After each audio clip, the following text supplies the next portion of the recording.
Hola mis hermanos, muy bienvenidos a un nuevo capítulo de este estudio que llamamos La Obra del Espíritu Santo. Hemos estado ya avanzando en varios capítulos acerca de lo que el Espíritu Santo hace en medio nuestro y hoy nos encontramos en la última parte del fruto del Espíritu. Hemos visto ya varias partes acerca del fruto del Espíritu, el amor, el gozo, la paz, la paciencia, la bondad, todo esto. Estos frutos, esta parte del fruto del Espíritu la hemos visto y hoy lo vamos a cerrar con los últimos dos. Necesitamos nosotros entender que el fruto es uno. Lo hemos dicho en los capítulos anteriores, ¿cierto? El fruto es solamente uno, pero tiene distintos componentes. Estas 9 partes del fruto del Espíritu es la que el Señor va a empezar a desarrollar en nosotros. Pero mis hermanos, hay algo muy importante que decir, que el fruto del Espíritu no es como el don. El don el Señor lo entrega. El don el Señor lo pone como un regalo para nosotros. Pero el fruto del Espíritu es algo que ya está en ti. Es algo que está en mí y en todos aquellos que han sido bautizados en el nombre del Señor. El fruto está en nosotros. Lo que hay que hacer con el fruto es desarrollarlo, porque ya existe.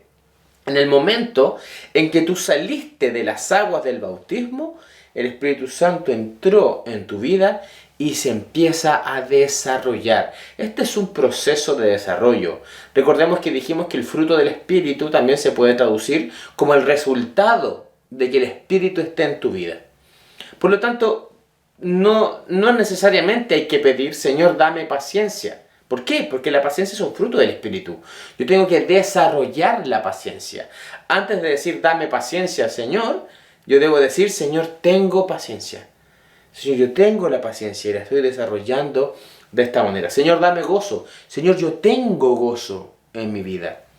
Dame paz y todo el resto de los componentes del fruto del Espíritu. Hoy día vamos a ver los últimos dos. Y este va a ser el último capítulo de lo referente al fruto. Después vamos a continuar con la última parte con respecto a la reproducción de la iglesia. Lo que el Señor tiene como resultado ya en el mundo entero. Que con este tema final vamos a cerrar. Pero hoy vamos a terminar con esta parte del fruto de este capítulo. Que su nombre del capítulo son las últimas dos partes. Que es mansedumbre y templanza. Este capítulo va a ser el cierre de lo que es el fruto del Espíritu, lo que el Señor ya puso en tu vida y está desarrollando también con tu colaboración personal. Amén. Vamos a orar al Señor, pedirle que Él nos guíe a entender esta última parte del fruto del Espíritu y que el Señor siga trabajando en nosotros. Amén. Padre Santo, muchas gracias por lo que tú tienes el día de hoy, por tu gracia sobre nosotros. Tú, Señor, estás con nosotros siempre. Yo te ruego que tú nos guíes a desarrollar cada vez más, Señor, el carácter de Cristo en nosotros. Este fruto de tu Espíritu, el resultado de que tu Espíritu está en nosotros, Señor, debe verse. El mundo debe verlo, Señor. Mi familia debe verlo. Yo mismo debo verlo en mi carácter. Enséñanos, Señor, a ser dóciles para ti, para ser guiados, Señor, por ti, y que nuestro carácter se amolde y se forme el tuyo en nosotros. Te agradecemos por el estudio del día de hoy y por poder compartirlo con tus hijos. Muchas gracias, Señor. Amén. Amén. Estábamos leyendo un texto base en los últimos 3 capítulos que habla acerca del fruto del Espíritu, que es Gálatas capítulo 5, versículo 22. Aquí habla completo el fruto del Espíritu, qué es lo que es, y lo vamos a volver a leer para que entendamos qué es lo que estamos haciendo. Gálatas 5:22 dice así: mas el fruto del Espíritu es amor, gozo, paz, paciencia, benignidad, bondad, fe, mansedumbre, templanza. Contra tales cosas no hay ley. No hay restricción, no hay freno para estas cosas. Entonces hoy vamos a explicar los últimos dos para cerrar esta parte del estudio que es del fruto del Espíritu en tu vida, que es mansedumbre y templanza. Estos dos los vamos a explicar detenidamente. Hemos querido hacer este estudio lentamente para que se pueda entender cada parte.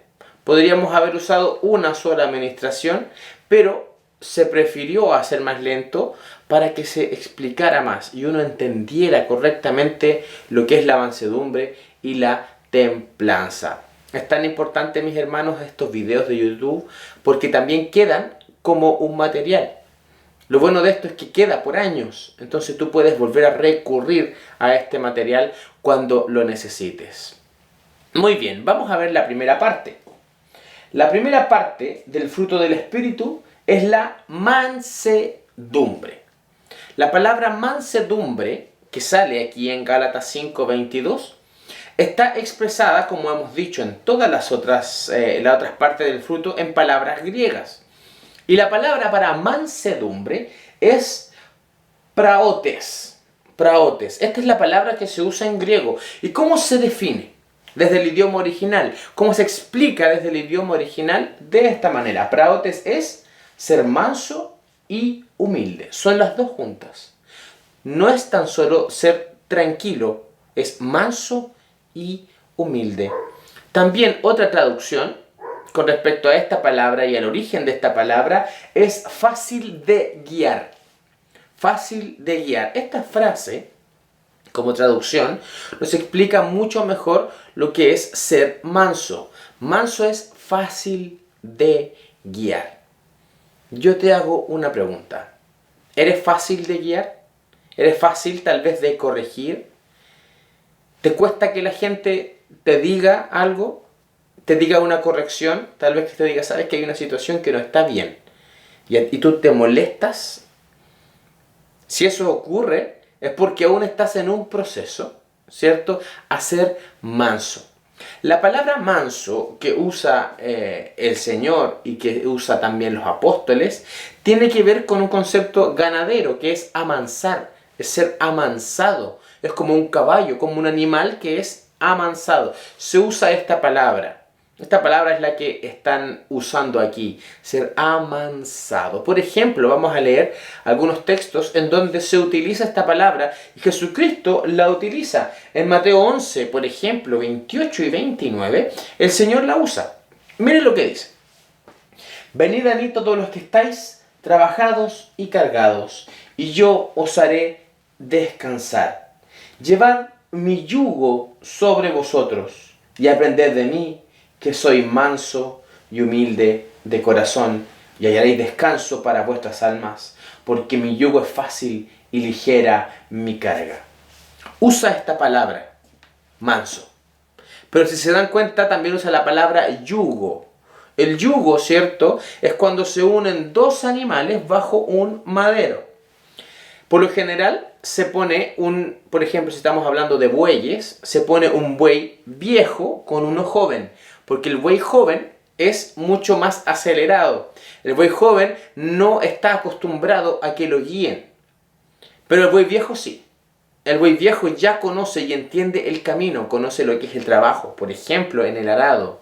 Conoce esto. Es fácil de guiar, es fácil de dominar.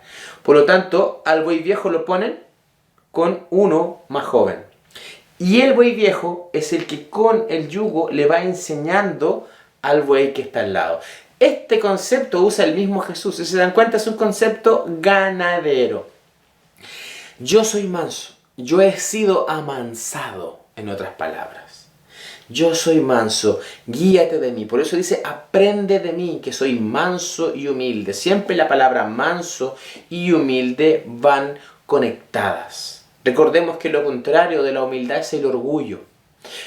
¿Qué es una persona orgullosa, mis hermanos? Es una persona que no reconoce debilidades, primero. Una persona orgullosa es una persona que no se deja guiar fácilmente, que siempre mira por el hombro al resto de la gente, que no acepta una corrección. No sé si estoy dando una imagen tuya o tal vez una imagen antigua tuya. Antes tal vez tú no aceptabas la corrección, hoy día sí. Si alguien te dice que no, ¿cómo es tu reacción?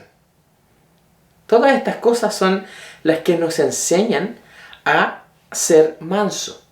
Todas estas cosas nos dicen si es que somos mansos o no. Por ejemplo, ¿qué pasa cuando tú estás haciendo algún trámite, ¿cierto? Haciendo algún trámite y hay alguna fila, una fila natural en esta etapa en que estamos en el país, producto del COVID, se hacen muchas filas. ¿Te desesperas en la fila? Si es que está todo el mundo pasando, entran 10 personas y justo el guardia dice, hasta aquí nomás, y te hace parar. Momento. ¿Te enojas? ¿Te ofuscas? ¿Reclamas? Eso es lo que muestra tu mansedumbre. En cosas prácticas, en cosas muy prácticas. ¿Pierdes la paciencia rápidamente? ¿Te enojas con facilidad cuando alguien te dice que no? Esto muestra lo que es ser manso. La palabra manso, mis hermanos, si lo vimos, es como de un caballo. Nosotros vemos, ¿cierto?, en distintos tipos de contextos, cuando alguien tiene caballos. ¿Qué pasa si es que yo estoy con un niño y yo lo quiero montar en un caballo? ¿Qué es lo que por lo general se dice? Por favor, al niño que se monte en el caballo más manso, en el más manso de todos. ¿Y qué dice el dueño? Dice, ya, traigan a ese caballo. Ese es el caballo más manso de todo el establo. ¿Qué quiere decir esto? Que yo voy a poder sentar a un niño que no sabe cómo guiar al caballo, y el caballo va a estar tranquilo. Se va a dejar montar, tanto por un niño como alguien que lo conoce. ¿Puede ser fácil de guiar? ¿O eres de aquellas personas que dicen, a mí no me manda nadie? Y muchas veces yo digo orgullosamente esto. Yo digo, a mí no me manda nadie. Como que si fuese una virtud. Bajo la palabra es todo lo contrario, es un defecto. ¿Qué es lo que dice el Señor? Sea manso y humilde como yo. Y vamos a ver en las Escrituras qué es lo que es específicamente ser manso y humilde. Porque manso y humilde van juntos. Como dije, fácil de guiar. Y esto representa también a la guía del Espíritu. ¿Te cuesta que el Espíritu te guíe? Vamos a ver algunos textos. Por ejemplo, en Santiago 1, 19, del 21, explica lo que es la mansedumbre en un hombre que está con otras personas. Miren lo que dice. Por esto, mis amados hermanos, todo hombre, y que no se refiere a los pastores, sino a todos, y también a las mujeres, todo hombre sea pronto para oír y tardo para hablar, tardo para airarse, porque la ira del hombre no obra la justicia de Dios. Por lo cual, desechando toda inmundicia y abundancia de malicia, recibid con mansedumbre la palabra implantada, la cual puede salvar vuestras almas. Que dice, sea primero tardo para hablar y sea presto para escuchar. Hay muchas personas que les cuesta escuchar. Que alguien está contando algo, tal vez hablando con la persona, y uno se acelera, lo corre y empieza a hablar uno.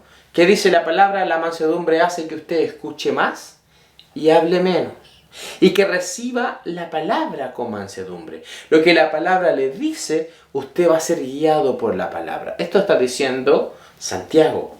Este apóstol está mostrándonos qué es lo que es ser manso. Recibe la palabra con humildad y es la guía de su vida. O sea, el que tiene las riendas de su vida es el Espíritu Santo. Y es la palabra guiada por el Espíritu Santo.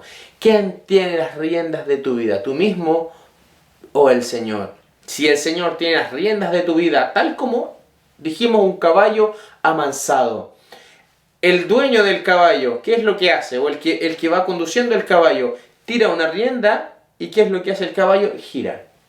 No tira de vuelta, sino que gira. Si tira las dos, el caballo frena y espera que vuelva el jinete a hacerlo andar. Eso es el manso. Fácil de guiar. Necesitamos entender y comprender lo que es esto para mostrar lo que es el fruto. Muchas veces la gente dice esto: yo estoy años en la iglesia, así que a mí ya nadie me puede decir lo que tengo que hacer porque estoy en la iglesia. ¿Qué es lo que quiere decir? Que los años aún no han hecho efecto en la mansedumbre y en el fruto del Espíritu. Santiago continúa con esto. En el capítulo 3, el versículo 3 al 5, muestra también las consecuencias de lo que es no tener mansedumbre y también lo explica con respecto a un concepto ganadero. Miren lo que dice. He aquí nosotros ponemos freno en la boca de los caballos para que nos obedezcan y dirigimos así todo su cuerpo. Mirad también las naves, aunque tan grandes y llevadas por impetuosos vientos, son gobernadas con un muy pequeño timón por donde el que las gobierna quiere. Así que también la lengua es un miembro pequeño, pero se jacta de grandes cosas. He aquí cuán grande bosque enciende un pequeño fuego. ¿Qué es lo que está diciendo el apóstol Santiago aquí? Tu lengua es como un pequeño fuego que puede incendiar un tremendo bosque. Y si dominas tu lengua, puedes dominar todo el resto de tu cuerpo, tal como un timón, pequeño timón en un barco tan grande puede mover un barco gigante. Entonces, mis hermanos, ¿qué es la mansedumbre? La mansedumbre, según estos textos que hemos visto, es ser fácil de guiar por el Espíritu Santo. Por ejemplo, la palabra dice, ninguna palabra dañina salga de vuestra boca. Por ejemplo, escucho esa palabra, la atesoro en mi corazón. Y dice ninguna palabra dañina, o sea, ninguna palabra que dañe al hermano. Y yo lo sigo haciendo. ¿Por qué? Porque a mí nadie me pasa a llevar. Por ejemplo, típicas frases, ¿cierto?, que están en el mundo. A mí nadie me pasa a llevar. Hermano, tú puedes reclamar. Tú puedes reclamar si alguien te pasa a llevar. No quiere decir que alguien va a tener el derecho de pasarte a llevar en todo momento. No, tú puedes reclamar. Pero ¿salen palabras dañinas de tu boca? Me refiero a garabatos, a groserías, a ataques directos a la persona. A eso me refiero. Tú puedes reclamar. Tú puedes decirle, esto no está bien. Dependiendo de lo que sea la circunstancia y la situación, puedes hacerlo. Es más, el mismo Señor Jesús reclamó y habló directamente a los fariseos. Pero ¿qué es lo que hizo? No sacó palabras dañinas, no sacó maldición sobre la persona. No fue directo a la persona, sino al hecho que estaba ocurriendo. Esto es ser manso, mis hermanos. No quiere decir ser menso. Esto lo tomo de muchos pastores que han dicho eso. Hay que ser manso, pero no menso. No significa, ¿cierto?, que alguien va a pasar por encima de nosotros y nos va a tener para la burla. No quiere decir eso. Puedes reclamar. Tú puedes hablar directamente con una persona y hacerle un reclamo. Pero lo que dice la palabra, el manso, ¿qué es lo que hace? No dice maldición sobre la persona. No lo ataca a la persona, sino que va directamente al punto y a la situación que está ocurriendo. Esto es ser manso. Porque si no, nuestra lengua va a encender un tremendo fuego. Por ejemplo, ¿qué es lo que hizo Jesús por nosotros? Está este texto, 1 de Pedro 2, 21 al 23. Miren lo que dice, aquí explica la mansedumbre del Señor. Cristo padeció por nosotros, dejándonos ejemplo, para que sigáis sus pisadas, el cual no hizo pecado, ni se halló engaño en su boca, quien cuando le maldecían no respondía con maldición, cuando padecía no amenazaba, sino que encomendaba la causa al que juzga justamente. Este es el ejemplo que nos dejó Jesús. No devolvió la maldición. Y seguramente en la cruz, y antes de la cruz, en casi todo su ministerio, la gente buscaba para matarle, castigarle, y el Señor no devolvía la maldición. El Señor no amenazaba tal como lo amenazaban a Él. Muchas veces lo intentaron matar y le dijeron, te vamos a matar. Pero Él no devolvía la amenaza. Simplemente Él dice que encomendaba su causa al Señor. Esto no quiere decir que Jesús no respondía.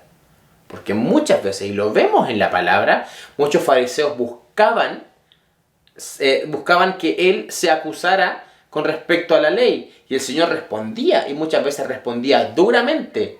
Pero ¿qué es lo que no hacía?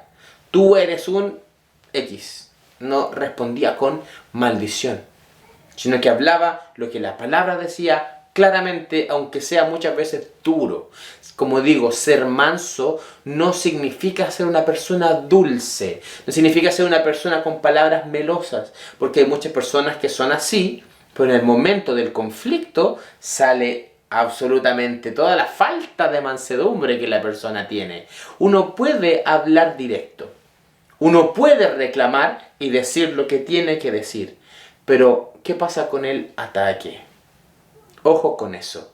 Porque una persona mansa, ¿qué es lo que hace? Va directo a la situación y no a la persona.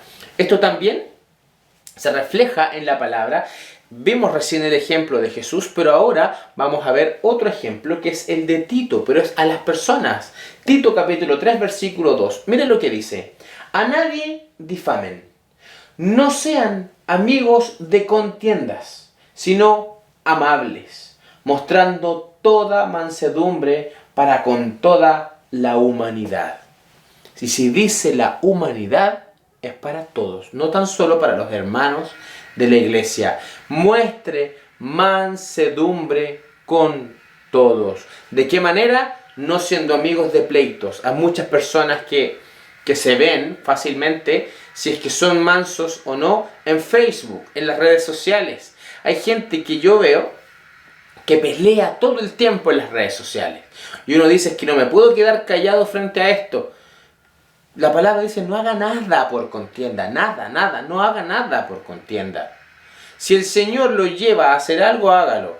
Pero el buscar el pleito, el buscar la falla de la persona para hacer un pleito, corríjalo en su vida. Porque eso muestra el poco resultado del Espíritu. Recuerde que el fruto del Espíritu se muestra de esta manera. Uno debe ser dócil, muchas veces para callar. O otras veces dócil también para hablar cuando se deba hablar. También tenemos otros ejemplos. En 2 de Timoteo, capítulo 2, versículo 24 y 25, habla acerca de lo que es el siervo del Señor. Miren, dice así. Porque el siervo del Señor no debe ser amigo de contienda, vuelve a decir, sino amable para con todos, apto para enseñar, sufrido. Debe corregir con mansedumbre a todos los que se oponen, por si quizás Dios le conceda que se arrepientan para conocer la verdad. Que dice, no amigo de contiendas, y si alguien se opone a ti, corríjalo. No está diciendo que no lo corrija, corríjalo, pero con mansedumbre. Corrija el hecho, pero no ataque a la persona. Eso está diciendo. Hay muchas personas que cuando pierden argumentos en una discusión, se está discutiendo de algún tema X, y uno empieza a perder los argumentos, empieza a atacar a la persona. Le empieza a decir, es que tú soy tonto, ¿cómo se te ocurre hacer esto? Que tú bla, bla, bla. Ahí yo pierdo totalmente la mansedumbre. Yo puedo hablar de un tema, pero ¿qué es lo que debo hacer y cuidarme? Porque el Señor está formando eso en mí, el ataque a la persona. Volvemos a decir el texto que habla Pedro. Él no profirió maldición a las personas, sino que fue directamente al enemigo, que es el diablo que está detrás. Por lo tanto, mis hermanos, una persona mansa es una persona fácil de guiar por el Espíritu. Está enfocado a las otras personas. La mansedumbre está enfocada a mi prójimo. 100% a mi prójimo. ¿Cómo es mi reacción con el resto? Tenemos otros textos. Gálatas 6:1. Dice, hermanos, si alguno es sorprendido en alguna falta, vosotros que sois espirituales, ¿cierto? Restauradlo con espíritu de mansedumbre, considerándote a ti mismo, no sea que tú también seas tentado. ¿Qué es lo que dice cuando tenga que corregir algo? Cuando tenga que discutir una situación que está mal, hágalo con mansedumbre. Diga lo que tiene que decir. Tome la decisión que tiene que tomar, no con ira, no con rabia. Esto también se aplica a la crianza de los hijos, mis hermanos. Muchas veces un padre pega con rabia o corrige con rabia. ¿Cuál es la enseñanza? Tranquilícese un poco, tome a su hijo, llévelo y corrígelo. Si es necesario castigarlo, corríjalo. Corrija el hecho. Pero no le puede decir a su hijo, y eso le pedimos como iglesia, pero es que tú eres tonto, tú eres bruto, ¿cómo se te ocurre hacer eso? Pero mira la estupidez que estás haciendo. Esas frases, mis hermanos, dañan a tu hijo o a tu hija. Cuando tú atacas directamente al hijo, ¿qué es lo que tienes que decir? Corregir. Esto está mal y necesita una corrección. Listo. Y usted lo corrige firmemente. No es necesario que sea dulce. Corríjalo firmemente. Pero el ataque a la persona, ya sea su hijo o otro, es lo que causa el daño y, como dice el texto que leímos, enciende un fuego dentro de la otra persona. Esto es mansedumbre. Saber entender cuál es el problema. El problema no es la persona, sino es lo que está ocurriendo o la decisión que se está tomando. Ese es el problema. Lo que está ocurriendo en el instante. Necesitamos experimentar mansedumbre entre nosotros en las correcciones, ya sea de la iglesia, de tus hijos, de tu empresa, en tu trabajo, donde sea. Esto es ser manso, igual que un caballo. Igual que un caballo. Que el Espíritu Santo lleve las riendas de tu vida y cuando tenga que frenar, Él frene y tú también te detengas. Cuando haya que girar, doblar o hacer cualquier cosa, que tú sepas que el Espíritu Santo está sobre ti y que tú puedes ir directo a lo que el Espíritu Santo quiere. Necesitamos docilidad. Esto es mansedumbre. Ser dócil en las cosas del Espíritu.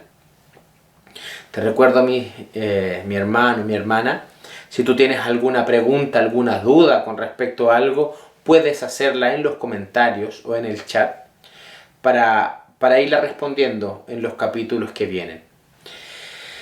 Amén. Vamos a continuar con la última parte. Hablamos de la mansedumbre que estaba siempre enfocada, si se dan cuenta, al trato con el otro. Y la templanza viene ahora. La templanza es lo contrario. La templanza es enfocada al trato conmigo mismo. Es muy parecido a la mansedumbre, pero es un temperamento manso conmigo mismo, con una lucha interna que todos tenemos contra el pecado y las situaciones de pecado. Vamos a ver entonces la templanza. La traducción de templanza, desde el griego, la palabra que se usa es ekkrateia. Esta es la palabra templanza, está escrita como ekkrateia. ¿Y qué significa esto? Significa autocontrol. Autocontrol. También podemos definirlo como continencia o también como dominio propio. Esto es templanza. Ser templado. Ni muy frío, ni muy caliente. Eso es ser templado. ¿Qué es? Dominio propio, continencia o autocontrol. ¿Pierdes el control muchas veces en tu vida? ¿En situaciones? ¿O tienes el control? ¿O el Espíritu Santo tiene el control de tu vida, de tus reacciones y de las cosas que haces? El dominio propio está enfocado directamente a las obras de la carne, a lo que el enemigo quiere hacer contigo, y me refiero a distintos tipos de, puede ser vicios, pueden ser pecados de índole sexual, fornicación, adulterio, pornografía, puede ser iras, contiendas, celos, lo mismo que dice Gálatas antes de este fruto del Espíritu, habla de las obras de la carne, enemistades, pleitos. ¿Eso te domina o no? Esa es la pregunta. Si no te domina y tú le pones freno a esas situaciones, es porque eres templado. Tienes templanza en tu vida. Vamos a leer dónde aparece esta palabra en el idioma original. 1 Corintios 9, 24 y 25. En ese texto aparece la palabra dominio propio o templanza. Miren, ¿no sabéis que los que corren en el estadio, todos a la verdad corren, pero uno solo se lleva el premio? Corred de tal manera que lo obtengáis. Todo aquel que lucha, de todo se abstiene. Ellos a la verdad para recibir una corona corruptible, pero nosotros una incorruptible. ¿Qué es lo que está diciendo? La templanza es como un atleta. Dice, funciona como un atleta. ¿Qué es lo que hace un atleta? Antes de correr una maratón, me refiero a alguna competencia, algún campeonato, ¿cierto? ¿Qué es lo que hace el atleta? Se cuida. ¿Qué cosa? Su alimentación, cuida lo que bebe, cuida los trasnoches, cuida su condición física, su peso, está cuidando todo. Esto es lo que dice el apóstol Pablo. Alguien que tiene templanza en su vida es semejante a un atleta que sabe que tiene que correr pronto. Sabe que tiene que pesar un peso específico. Sabe que sus músculos tienen que estar preparados para tal cosa. Por lo tanto, no va a comer cualquier cosa. Se va a alimentar con la comida que necesita para lograr ese objetivo. Va a beber lo que bebe para lograr ese objetivo. Y así una cierta cantidad de cosas. Es como un boxeador, por ejemplo, que antes de la pelea debe pesarse. No puede estar pasado de peso. Tiene que tener el peso justo. Esto es la templanza. Puede dominar las cosas que hace. No se deja llevar, ¿cierto?, por vicios, distintos tipos de vicios. Hasta la comida puede ser un vicio. ¿Puedes controlarte con la comida? ¿Puedes controlarte con la televisión? ¿Puedes controlarte con tu celular? Con todas estas cosas que muchas veces nos llevan, que no son necesariamente malas, ninguna de las que he nombrado, pero a veces nos llevan a pecar, nos llevan a la carne. Muchas veces yo discipulando jóvenes he conversado de esto y me han dicho, la mayoría, yo caí en pornografía tal vez no porque quería, sino porque empecé a ver cosas en el celular, me llegó un mensaje, vi un Instagram y empecé hasta que al final recurrí a la pornografía. Entonces, mis hermanos, ¿puedes dominar esto? Necesitas ejercer dominio. Y uno puede decir, como dije al principio del video, Señor, dame dominio propio, dame este don. No, mi hermano, no es específicamente un don. Esto es algo que se desarrolla aquí dentro. Tú ya tienes dominio propio dentro de ti. Ya lo tienes en tu interior. ¿Qué es lo que hay que hacer? Desarrollarlo. Este es el dominio propio. Tú eres como un atleta, lo que decía el texto que recién leímos. ¿Qué otros textos tenemos que nos explican lo que es la templanza o dominio propio? Segunda de Timoteo, capítulo 2, capítulo 2, versículo 3 al 6. Vamos a leer. Dice, tú pues, sufre penalidades como buen soldado de Jesucristo. Ninguno que milita se enreda en los negocios de la vida a fin de agradar a aquel que lo tomó por soldado. Y también el que lucha como atleta no es coronado, sino lucha legítimamente. El labrador, para participar de los frutos, debe trabajar primero. Aquí explica también lo que es el dominio propio. Lo relaciona con un militar. Un militar es militar y no se enreda en ningún otro negocio a fin de servir a su país, por ejemplo. A fin de servir a aquel que lo está dirigiendo. Eso es lo que dice. Pone un ejemplo. También vuelve a tomar el ejemplo del atleta. Se abstiene de muchas cosas para ganar el premio. No corre así como a la aventura, dice el texto. Necesitamos, mis hermanos, ver una meta. Y la meta es ser semejante a Jesús. Algo corta esa meta, lo saco. Hay algo que no permite que lleguemos a esa meta de ser como Jesús, entonces desaparece de mi vida. Yo lo saco. Nuestro objetivo es ser como a Jesús. Y si hay algo que lo está impidiendo, lo saco de mi vida. Para esto está la confesión. Para esto están las coyunturas. Para eso está la oración, el ayuno, la búsqueda del Espíritu. Si tú buscas al Espíritu, el pecado va a caerse, mis hermanos. El problema del pecado, cuando yo pierdo mi dominio propio y caigo en pecado, ¿qué es lo que ocurre? Que no me dan ganas de orar. Se seca ese deseo de orar y uno debe luchar contra eso. Nunca dejemos de buscar al Espíritu. En el momento en que dejamos de buscar al Espíritu, el pecado se enseñorea de nosotros, el dominio propio se acaba. Otros textos con respecto a esto, que es el dominio propio, que es ser templado dentro de ti mismo, no ser desbordado en distintas situaciones. Por ejemplo, 1 Corintios 6, versículo 12, dice así: todas las cosas me son lícitas, pero no todas convienen. Todas las cosas me son lícitas, pero yo no me dejaré dominar por ninguna. ¿Dónde está el dominio propio? En este texto. Yo puedo hacer de todo. Puedo ver televisión, sí. Yo puedo hacer una salida a comer, sí. Yo puedo disfrutar del fútbol, sí. Puedo hacer todo esto. Pero ¿qué dice? No me dejaré dominar por ninguna. Hay personas que lo dejan todo por el fútbol. Yo he conocido personas que hasta el hijo, los estudios, todo lo dejan, el trabajo lo dejan para ir a ver a su equipo que va a jugar en tal o X ciudad. Ese es un deseo desbordado, desbordado. Me recuerdo de un amigo de muchos años atrás que él no podía dejar la Coca-Cola. Simplemente no podía. Él fácilmente se tomaba una botella de 3 litros de Coca-Cola todos los días. Todos los días.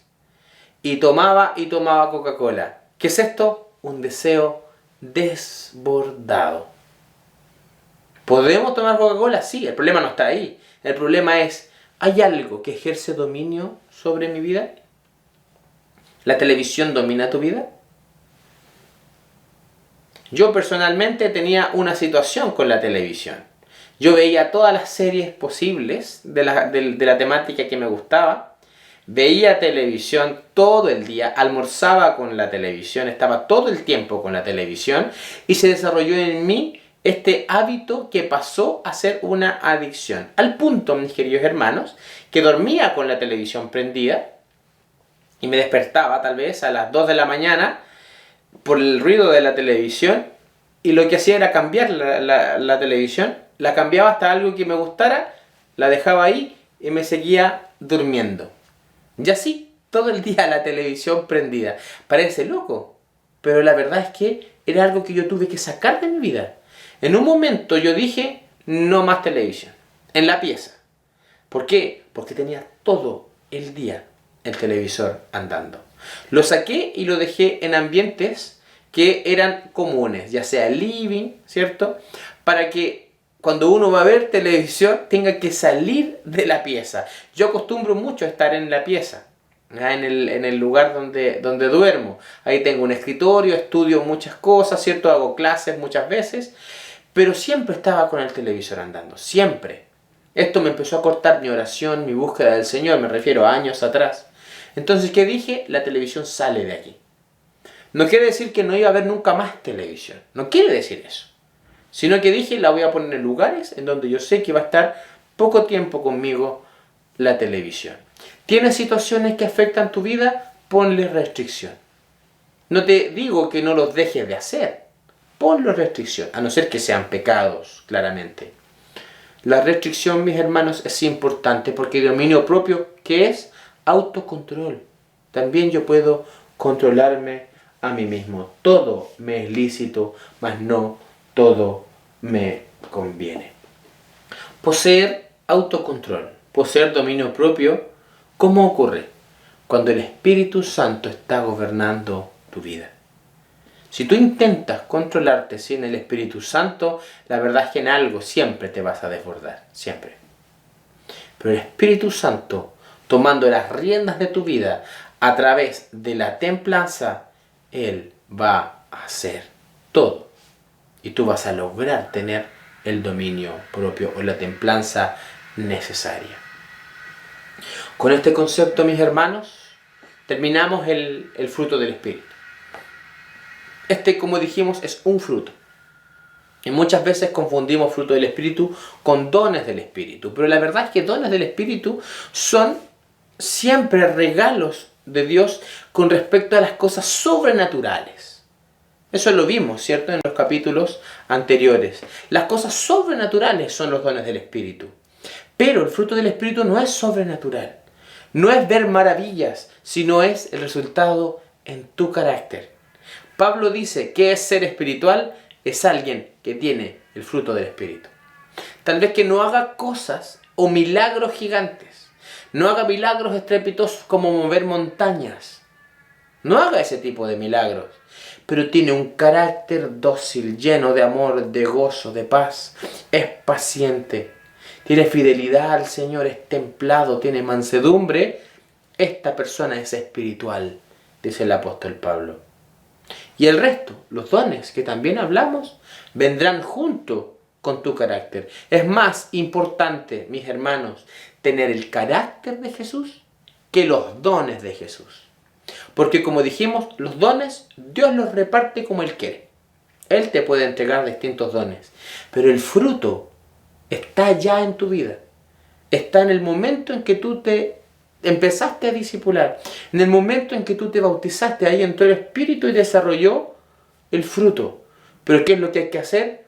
Que este fruto del Espíritu comience a crecer hasta gobernar todas las áreas de nuestra vida. Quiero hacer un resumen de las 9 partes del fruto del Espíritu.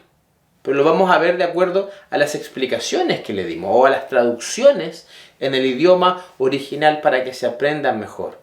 Tú puedes aprenderlo, ¿cierto? Como amor, gozo, paz, paciencia, bondad, benignidad, fe, mansedumbre, templanza, todas las 9 partes, pero es mejor entenderlas de acuerdo a lo que significan. Y lo vamos a ver. Y con esto vamos a cerrar esta parte del estudio que es el fruto del Espíritu.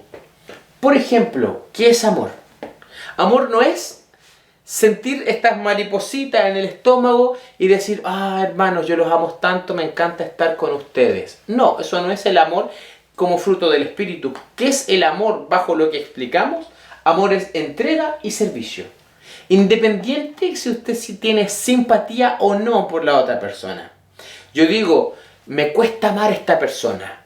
Es típico eso en la iglesia. Es que a mí me cuesta mucho amar a este hermano. Se refiere al sentimiento.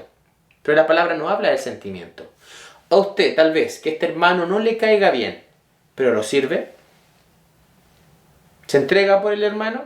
Si lo hace, tiene amor. Si lo hace, tiene amor. Muchas veces pasa eso, que uno dice, este hermano como que es difícil de tratar. Es muy difícil. Pero, ¿qué yo hago? Si estoy en su casa, ¿cierto? Yo lo sirvo, yo oro por él, yo le entrego la palabra. Esto es amor. Esto es amor. Necesitamos vivir en amor. Amor es entrega y servicio. No es el sentimiento que se ve muchas veces en las películas.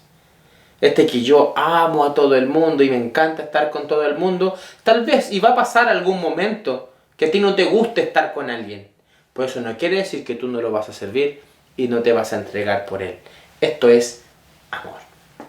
Gozo. ¿Qué es gozo? Gozo no es estar con una sonrisa de oreja a oreja todo el día. Gozo no es estar de fiesta todo el día, porque muchas veces vas a tener que llorar. Muchas veces vas a tener que preocuparte por situaciones. Y Jesús lo hizo. El texto, en la palabra, ¿qué dice? Jesús lloró. Eso dice la palabra. Hay un momento en que Jesús inclusive se amargó en el Getsemaní. Entonces, mis hermanos, la palabra dice que Jesús no pecó en nada y tenía siempre gozo en su corazón. Por lo tanto, el gozo no es alegría. No es estar de fiesta todo el tiempo. Gozo, según lo que explicamos en los capítulos anteriores, es esto. Es confianza en lo que Dios hace. Es confianza en lo que Dios hace. Hay una situación de enfermedad en mi casa, en mi hijo, en mi vida. ¿Me voy a preocupar? Sí, no he perdido el gozo aún. ¿Por qué? Porque yo digo, Señor, mi confianza está puesta en ti. Yo entrego mi vida o la vida de mis hijos, Señor, en ti, porque tú eres, Señor, mi sanador. Y yo confío en tu obra. No he perdido el gozo en ningún momento, aunque tenga que llorar por ver sufrir a un familiar o lo que yo estoy sufriendo. En ningún momento he perdido el gozo, porque gozo es confianza en lo que Dios hace. En el momento en que yo pierdo la confianza en que Dios va a hacer algo, ahí perdí el gozo. Ahí perdí el gozo. Por eso la palabra dice que Jesús, por el gozo puesto delante de él, soportó la cruz. Y vemos que en el Getsemaní el Señor lloró y se amargó. Por eso el gozo no es alegría, no es sonrisa. El gozo es tener confianza. En otras palabras, el Señor Jesús estaba sufriendo por lo que iba a pasar, pero Señor, yo tengo confianza en que lo que tú vas a hacer va a salvar a toda la humanidad. Eso es gozo. Paz.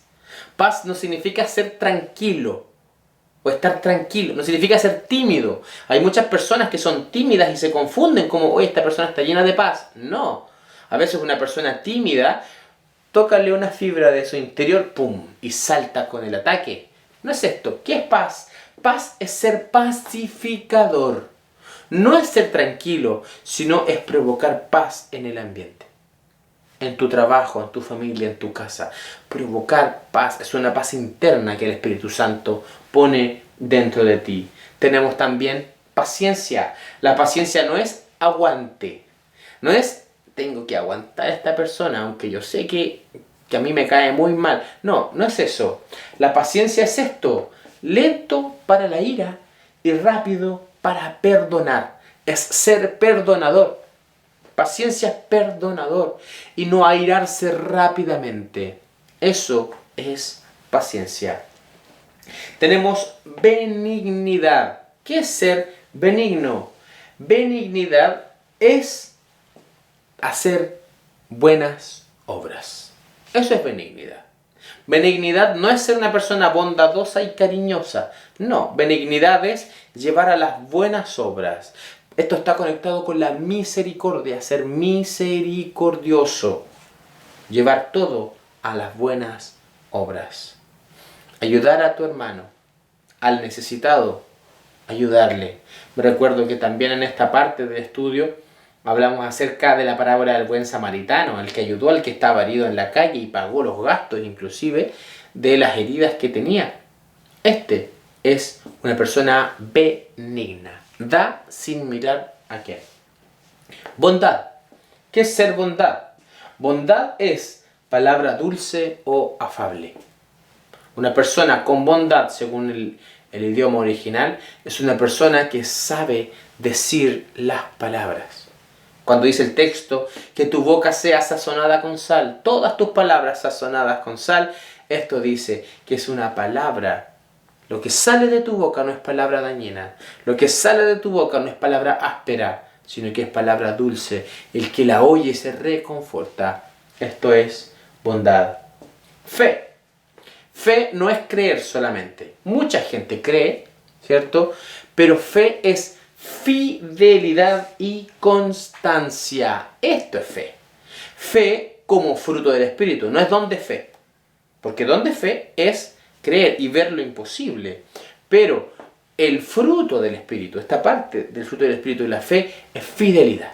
Fidelidad y constancia. Hay mucha gente que cree en Dios, pero se va del camino de Dios. Y si tú les preguntas a esta persona, la gente siempre dice, no, yo sigo creyendo, pero no quiero congregarme ni estar tanto en esto, pero yo sigo creyendo, yo sé que hay un Dios arriba. Eso no es fe. Eso no es fe como fruto del Espíritu. Es ser constante, es continuar en el camino, siendo fiel a las cosas del Señor hasta el último día de tu vida. Esta parte del fruto, fe. Y los últimos que vimos, mansedumbre. ¿Qué es mansedumbre? Fácil de guiar y ser humilde con otros. Está enfocado a los otros. Ser fácil de guiar por el Espíritu y ser humilde con las otras personas. Y por último, templanza. Templanza es dominio propio o autocontrol. Saber dominarte a ti mismo. Tener el control de las cosas. Que el Espíritu Santo controle tu vida. Hay situaciones que no me convienen, las saco. Todo lo que me aleja del camino del Señor, lo saco de mi vida. Estos son las 9 partes del fruto del Espíritu. Espero que el Señor siga guiando tu vida a comprender esto. Porque necesitamos vivir así. Una iglesia que tiene el fruto del Espíritu es una iglesia que está llena del amor de Dios, que está llena del gozo, que está llena de la benignidad del Señor dentro de la iglesia. Es una iglesia que empieza a prosperar. Es una iglesia que vive realmente el carácter de Jesús. Recordemos que las 9 partes del fruto del Espíritu es ser como Jesús. Jesús tenía estas 9 partes en su carácter y necesitamos tenerlas también nosotros. Vamos a orar, pedirle al Señor que selle este conocimiento y que se vuelva vida. En este video hay solo conocimiento, pero el Espíritu Santo, ¿qué tiene que desarrollar y qué va a desarrollar en ti? Que este conocimiento se lleve a tus actos, se lleve a tu vida completa. Esto es lo que debemos hacer. Si tú tomas este estudio como algo interesante y bueno, no va a servir de nada. Pero si tomas este estudio como algo a vivir, algo que yo tengo que decir, Señor, esto yo lo voy a vivir y voy a tomarlo en mi interior y llevarlo a mis actos, a mi trabajo, a mi colegio, al lugar en donde esté, a la universidad, en ese momento este estudio va a tener vida y bendición sobre ti. Amén, vamos a orar. Padre Santo, muchas gracias, Señor, porque es posible desarrollar este carácter tuyo. Es posible, Señor, que todas estas cosas que hemos mencionado abunden en nosotros. Por esto yo te ruego que tú nos ayudes a poder vivir, Señor, como tú. A poder tener, Señor, estas instancias en donde van a ocurrir situaciones, tal vez enojos, tal vez van a ocurrir pleitos, injusticias, Señor. Pero enséñanos a poder reaccionar como tú reaccionas. Yo te ruego que tú siembres esto en el corazón y la mente de tus hijos para tu gloria. Muchas gracias por lo que estás haciendo con nosotros y por tu bendición en nosotros. Te amamos, Señor. Muchas gracias, Padre. Amén. Amén. En el próximo capítulo vamos a ir ya cerrando, terminando. Y vamos a hablar de la última parte, de la obra cúlmine del Espíritu Santo. Cuando el Señor ya convenció de pecado, hizo su obra en ti, desarrolló dones y el fruto del Espíritu. ¿Qué es lo que viene junto con esto? Es la multiplicación. La multiplicación. Y vamos a ver cómo el Espíritu Santo te va a llevar a multiplicarte en otros. ¿Cuál es la estrategia que Él va a usar? ¿Y cuál es el medio que Él va a usar para que la iglesia crezca contigo como protagonista? Amén. Que estés muy bien, que tengas buena semana y que el Señor siga bendiciendo y haciendo su obra en ti.